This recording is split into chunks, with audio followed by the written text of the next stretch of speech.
Renee Paquette talking with the Acclaimed and Daddy Ass, and Daddy Ass goes, "Hey, we got that victory on the pay-per-view. Isn't that great? We're going to celebrate. I'll go warm up the car." Oh, yeah, they were all abs Leaves. out. They leave, right? And then you got the Acclaim kind of just doing their, "We are the best." And then they don't finish really what they're saying because here comes MVP and Shelton Benjamin. And this is the point that I wanted to bring up. MVP, as he's been doing with most of the black talent, is handing them a business card. Max Caster damn near didn't even wait for his hand to come fully extended just kind of and just grabbed it. it. Mm-hmm. Now, Bowens was like, "Hey, fuck off, guys." And that's when Shelton Benjamin was like, "All right, well, I'll kick your ass." But Max Caster was kind of just like, okay, all right. Yeah. What do you make of that? He said, "We don't need anything from you." And MVP laughed and he was like, "I think you need a lot." I thought that was a good one. Yeah, but I think they could go either way, right? That could be planting seeds. It could be Anthony Bowens that ends up teaming up with him, right? But, or maybe neither of them do and we just get a, tag team match out of this somehow, right? Maybe that's oh yeah, who's your, what are you, MVP, you going to wrestle with him? How you going to take us on? And then here comes Bob Lash, right? I know we keep saying that's going to happen, but one of these times he's going to show up. Yeah. But he's a singles guy, right? Isn't he? Well, Bob Lash is going after Swerve. That's for that. Yeah. Yeah. Bob Lash is Swerve. Look, because think of this. This is how I would do it. If you're going to break up the Acclaim because we kind of ran our course with that, right? This is what I would do. Max Caster is the one that joins MVP's group. Max Caster can be the talking point or talking person for him and Shelton Benjamin, right? Who's a tag team specialist.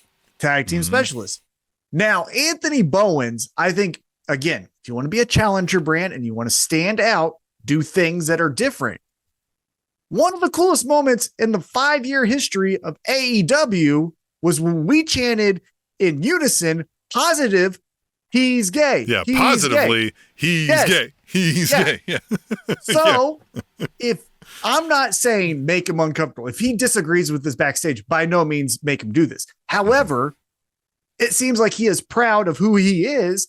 I would make a storyline, and you got to find a heel that's okay with kind of being this person. Because again, probably MJF.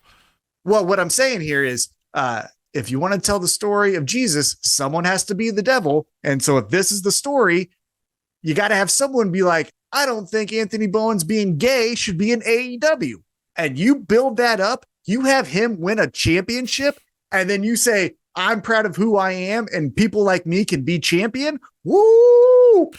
That's that challenge. You don't even have to say that, I don't think. I think you could just have somebody be like, "Yeah, but you're not going to win any titles, right? Because you're gay." You know what I mean? And then people be like, "What the fuck?" You know what I mean? Like, yeah. They'd be like, "What?"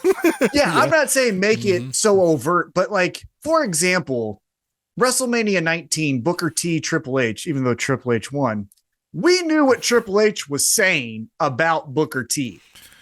Yeah. He said "you people," and then he fucking won. Yeah, that bullshit. But you could allude in that. And not like fashion. he won because Booker T was like to win the biggest. Just one straight up. Just one straight up. Oh my God. That's fine. What a fucking the only blemish in the best WrestleMania of all time. Anyhow, it is the best WrestleMania of all time.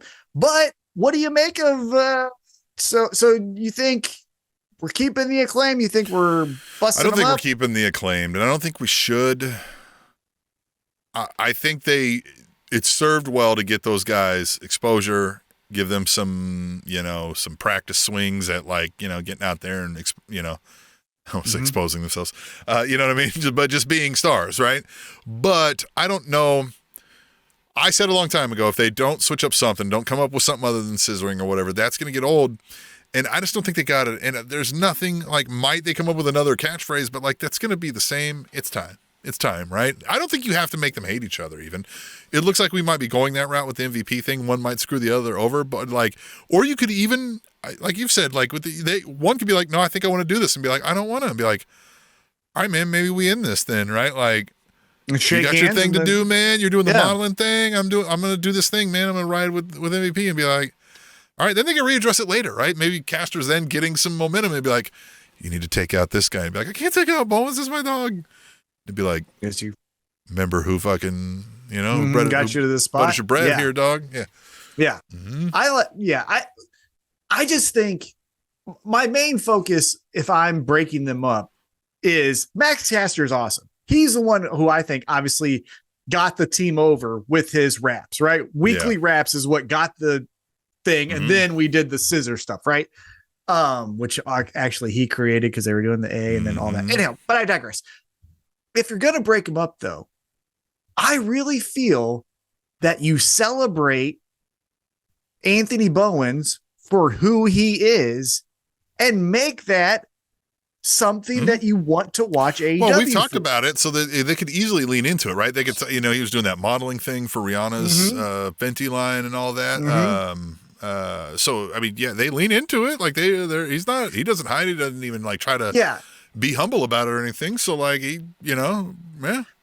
And I do want to make the point though. I'm not saying if he wins a championship with that storyline, then every storyline needs to be, hey, I can win because my lifestyle is okay. Like you don't have to do it every single time. No. But I think the breakout of it honestly should be. And then from there, have him doing the shows that's who you give that heel job to somebody who's like in their last 3 months and they're going to go sign and work in NXT next. And so you're like, here, listen, I need you to go out and be the bigot against Anthony Bowen.